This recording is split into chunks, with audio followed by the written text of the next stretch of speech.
The consequences of a porous border and a flawed asylum system continue to impact areas all across the country. Two U.S. senators with different political backgrounds and different political profiles recently toured the border. They served together on a committee of jurisdiction in the Senate. What did they find, and what are their ideas for reform? Joining us now, Kyrsten Sinema, an independent from Arizona, and James Lankford, a Republican from Oklahoma. Thank you both for joining us. We will start with you, Senator Sinema. Tell us what you found and how you would fix it.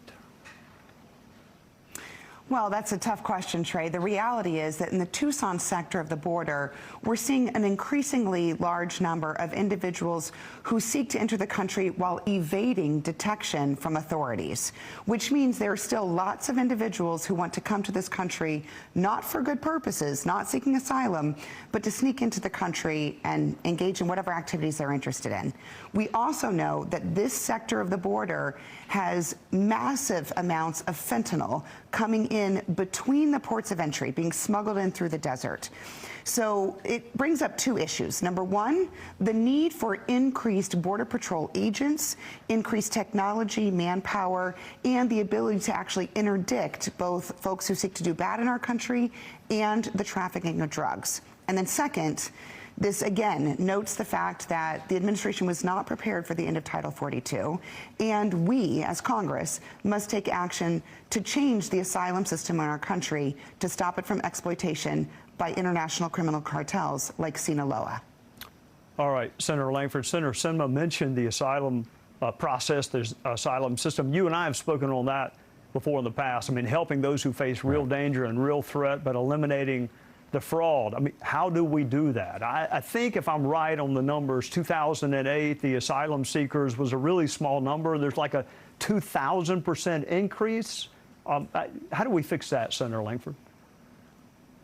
Yeah, right now the loophole is being exploited by the cartels that are out there. Everyone knows, and the cartels exploit this. If you cross our border, no matter where you're coming from in the world, you cross the border and meet a Border Patrol agent and say, I have fear in my country. It's the magic ticket to be able to get in.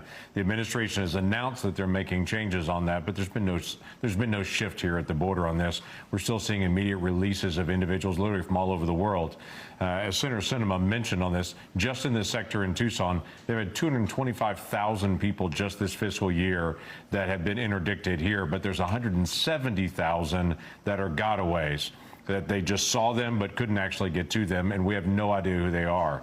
On the asylum process, it's not just Mexico, it's not just people from Central America anymore. The Border Patrol agents we spoke to today said they're increasingly concerned for the national security risk that's actually happening, because these are individuals from West Africa, from the Middle East, from Pakistan, from Russia, that are coming across our border and within hours being released out into the country.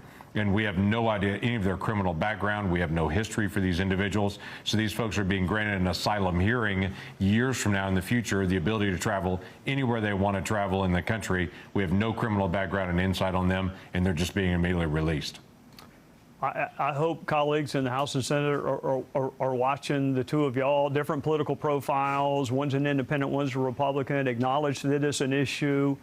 Sometimes people prefer the issue over the solution. I know that does not include the two of you, but sometimes politically they do. So thank you for working together. Thank you for joining us tonight. Look forward to seeing you both real soon. Thanks so much, Trey. Thanks, Trey. Let's solve this.